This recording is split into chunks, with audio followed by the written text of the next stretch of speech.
ನಮಸ್ಕಾರ ಎಲ್ಲರಿಗೂ ಮತ್ತೊಮ್ಮೆ ಸ್ಕೂಲ್ ಟೆಕ್ ಕರ್ನಾಟಕ ಯೂಟ್ಯೂಬ್ ಚಾನಲ್ಗೆ ಸ್ವಾಗತ. ನೀವಿನ್ನೂ ಚಾನಲ್ನ ಸಬ್ಸ್ಕ್ರೈಬ್ ಮಾಡ್ಕೊಂಡಿಲ್ಲ ಅಂದರೆ ಖಂಡಿತ ಸಬ್ಸ್ಕ್ರೈಬ್ ಮಾಡಿಕೊಳ್ಳಿ. ನಾವು ಇವತ್ತು ನೋಡ್ತಾ ಇದ್ದೀವಿ ಗಾದೆ ಮಾತು ವಿಸ್ತರಣೆ. ಇವತ್ತಿನ ದಿನ ಮೂರನೇ ಗಾದೆಯನ್ನು ನೋಡೋಣ. ಶಕ್ತಿಗಿಂತ ಯುಕ್ತಿ ಮೇಲು ಅಂತ ಹೇಳಿ ಈ ಒಂದು ಗಾದೆಯ ಮಾತು ವಿಸ್ತರಣೆಯನ್ನು ಕನ್ನಡದಲ್ಲಿ ನೋಡೋಣ. ವಿಡಿಯೋ ಇದು ಮೂರನೇ ಗಾದೆಯಾಗಿದೆ, ಆಯಿತಾ? ಸೊ ಅದೇ ರೀತಿ ಸ್ಕೂಲ್ ಟೆಕ್ ಕರ್ನಾಟಕ ಯೂಟ್ಯೂಬ್ ಚಾನಲ್ನ ತಪ್ಪದೇ ಸಬ್ಸ್ಕ್ರೈಬ್ ಮಾಡಿಕೊಳ್ಳಿರಿ. ಶಕ್ತಿಗಿಂತ ಯುಕ್ತಿ ಮೇಲು, ಇದನ್ನು ನೋಡಿದ ಮೇಲೆ ನೀವು ಹೇಳ್ಬೋದು ಶಕ್ತಿಗಿಂತ ಯುಕ್ತಿ ಮೇಲು. ಯುಕ್ತಿ ಅಂದರೆ ಬುದ್ಧಿವಂತಿಕೆ. ಇದು ಒಂದು ಜನಪ್ರಿಯ ಗಾದೆ ಮಾತಾಗಿದ್ದು, ಎಷ್ಟೇ ಶಕ್ತಿ ಹೊಂದಿದ್ದರೂ ಅದಕ್ಕಿಂತ ಮುಖ್ಯವಾಗಿ ಯುಕ್ತಿ ಅಥವಾ ಬುದ್ಧಿವಂತಿಕೆಯು ಬೇಕು ಎಂಬುದನ್ನು ತಿಳಿಸುತ್ತದೆ.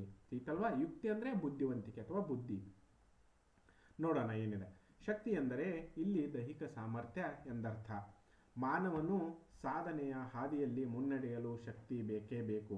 ಆದರೆ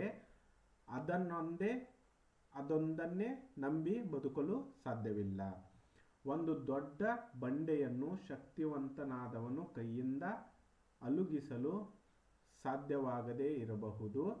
ಆದರೆ ಒಂದು ಸಲಾಕೆಯನ್ನು ಸನ್ನೆಯಾಗಿ ಬಳಸಿ ಅದರ ಕೆಳಗೊಂದು ಸಣ್ಣ ಕಲ್ಲನ್ನು ಮರವನ್ನು ಇಟ್ಟುಕೊಂಡು ಬಂಡೆಯನ್ನು ಉರುಳಿಸಬಹುದು. ಇಲ್ಲಿ ಬಲದ ಜೊತೆಗೆ ಸನ್ನೆಯನ್ನು ಬಳಸುವ ಯುಕ್ತಿಯು ಮುಖ್ಯ. ತೀತಲ್ವಾ? ನಾನು ಮುಂದೆ ಎಕ್ಸ್ಪ್ಲೇನ್ ಮಾಡ್ತೀನಿ, ಇದನ್ನು ಮುಗಿಸ್ತೀನಿ. ಪಂಚತಂತ್ರದಲ್ಲಿ ದೀರ್ಘಕರ್ಣ ಎಂಬ ಮೊಲವು ಕಾಡಿನ ರಾಜನಾದ ಸಿಂಹವನ್ನು ತನ್ನ ಉಪಾಯದ ಮಾತುಗಳಿಂದ ಬಳಿಗೆ ಕರೆದು ತಂದು ಪ್ರತಿಬಿಂಬವನ್ನೇ ಇನ್ನೊಂದು ಸಿಂಹವೊಂದು ನಂಬಿಸಿ ಬಾವಿಗೆ ಹಾರುವಂತೆ ಮಾಡಿ ಕಾಡಿನ ಪ್ರಾಣಿಗಳನ್ನೆಲ್ಲ ರಕ್ಷಿಸಿದ ಕಥೆಯು ಶಕ್ತಿಗಿಂತ ಯುಕ್ತಿ ಮೇಲು ಎಂಬ ಗಾದೆಯ ಆಶಯನ್ನು ಹೊಂದಿದೆ.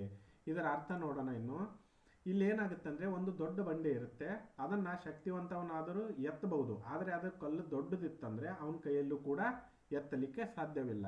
ಅದಾದಮೇಲೆ ಏನು ಮಾಡಬೇಕು, ನಾವು ಒಂದು ದೊಡ್ಡ ಸಲಾಕೆಯನ್ನು ತೆಗೆದುಕೊಂಡು ಅದರ ಕೆಳಗಡೆ ಒಂದು ಮರದ ತುಂಡನ್ನು ಅಥವಾ ಸಣ್ಣ ಕಲ್ಲನ್ನು ಇಟ್ಟು ಅದಾದಮೇಲೆ ಈ ಕಡೆ ಒಂದು ಸ್ವಲ್ಪ ದೂರದಿಂದ ಭಾರ ಹಾಕಿದ್ರೆ ಆ ಬಂಡೆ ಉರುಳಿ ಹೋಗುತ್ತದೆ. ಸೊ ಇಲ್ಲಿ ಎರಡೂ ಬೇಕು, ಶಕ್ತಿನೂ ಬೇಕು, ಯುಕ್ತಿನೂ ಬೇಕು ಇದರಲ್ಲಿ. ಆದರೆ ಇಲ್ಲಿ ಯುಕ್ತಿ ಜಾಸ್ತಿ ಇದ್ದಂದರೆ ಆ ಕಲ್ಲು ಉರುಳುತ್ತದೆ, ಶಕ್ತಿ ಇದ್ದರೆ ಆಗುವುದಿಲ್ಲ. ಅದೇ ಪಂಚತಂತ್ರ ಕಥೆಯಲ್ಲಿ ದೀರ್ಘಕರ್ಣ ಎಂಬ ಒಂದು ಮೊಲ ಇರುತ್ತೆ. ಅದೇನು ಮಾಡುತ್ತೆ, ಕಾಡಿನ ರಾಜ ಶಿವನನ್ನು ಒಂದು ಉಪಾಯದ ಮಾತುಗಳಿಂದ ಅಂದರೆ ಬುದ್ಧಿವಂತಿಕೆಯಿಂದ ಏನು ಮಾಡುತ್ತೆ, ಬಾವಿಯಲ್ಲಿ ಇಣುಕಿ ನೋಡು ಇನ್ನೊಂದು ಸಿಂಹವಿದೆ ಎಂದು ಅದಕ್ಕೆ ಹೇಳುತ್ತೆ. ಸೊ ಅದಾದಮೇಲೆ ಸಿಂಹ ಏನು ಮಾಡುತ್ತೆ, ಬಾವಿಗೆ ನೋಡಿ ಅಯ್ಯೋ ಅಲ್ಲೊಂದು ಸಿಂಹ ಇದೆ ಅಂತ ಅದೇನು ಮಾಡುತ್ತೆ, ಬಾವಿಗೆ ಹಾರಿ ತನ್ನ ಜೀವವನ್ನು ಕಳೆದುಕೊಳ್ಳುತ್ತದೆ. ಇದೇ ರೀತಿ ಆ ದೀರ್ಘಕರ್ಣ ಮೊಲ ಇದೆಯಲ್ಲ, ಸೊ ಅದೇನು ಮಾಡುತ್ತೆ, ಎಲ್ಲ ಕಾಡಿನ ಪ್ರಾಣಿಗಳ ಜೀವವನ್ನು ಉಳಿಸುತ್ತದೆ. ಇದೇ ಈ ಗಾದೆ ಮಾತಿನ ಅರ್ಥ, ಶಕ್ತಿಗಿಂತ ಯುಕ್ತಿ ಮೇಲು. ಅದೇ ರೀತಿ ಈ ಚಾನಲ್ನ ಸಬ್ಸ್ಕ್ರೈಬ್ ಮಾಡಿಕೊಳ್ಳಿ. ನಮ್ಮ ಚಾನಲ್ನಲ್ಲಿ ಎಲ್ಲ ತರಗತಿಗಳ ವಿಡಿಯೋಗಳನ್ನು ಹಾಕುತ್ತೇವೆ. ಉದಾಹರಣೆಗೆ ಸುವೇಗ, ಸುಮೇರು ಪ್ರಶ್ನೋತ್ತರಗಳು, ಗಣಿತ ಪ್ರಶ್ನೋತ್ತರಗಳು, ವಿಜ್ಞಾನ ಪ್ರಶ್ನೋತ್ತರಗಳು, ಕನ್ನಡ ಪ್ರಶ್ನೋತ್ತರಗಳು, ರೇನ್ಬೋ ಪ್ರಶ್ನೋತ್ತರಗಳು, EVS ಪ್ರಶ್ನೋತ್ತರಗಳು, ಅದೇ ರೀತಿ ಕ್ವಿಜ್ ಕ್ವಶನ್ಗಳು, ಗಾದೆ ಮಾತುಗಳು ವಿಸ್ತರಣೆ, ಅದಾದಮೇಲೆ ಪ್ರಬಂಧಗಳು, ಇವೆಲ್ಲವನ್ನು ಹಾಕುತ್ತೇವೆ. ವಿಡಿಯೋ ಇಷ್ಟವಾದಲ್ಲಿ ಲೈಕ್ ಮಾಡಿ, ಕಮೆಂಟ್ ಮಾಡಿ ಹಾಗೂ ತಪ್ಪದೆ ನಿಮ್ಮ ಫ್ರೆಂಡ್ಸ್ಗಳಿಗೂ ಮತ್ತು ನಿಮ್ಮ ಶಾಲೆ ಗ್ರೂಪ್ಗಳಲ್ಲಿ ಶೇರ್ ಮಾಡಿರಿ.